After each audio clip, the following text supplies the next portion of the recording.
سلامونه ستړي مشئ، وخت مو په خیر. راشد خان یو ځل بیا خپل غټ ارمان اعلان کړ. راشد خان کوم غټ ارمان لري؟ راشد خان د افغانستان د کرکټ ملي ټیم وتلی لوبغاړی وایي چې د ژوند تر ټولو لوی ارمان دا دی چې په نړیوالو سیالیو کې د افغانستان لپاره یو ستر جام وګټي او هغه خپل وطن ته راوړي.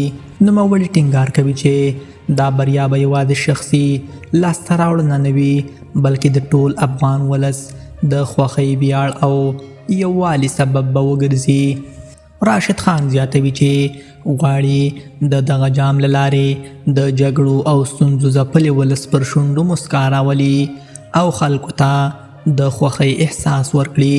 د هغه په وینا افغانستان ورته له هر څه مخکې او تر هر څه زیات ارزښت لري او هم دا مینه او احساس دی چې هغه هڅوي ترڅو په هر سیالۍ کې د خپل وطن لپاره تر وروستي بریده مبارزه وکړي.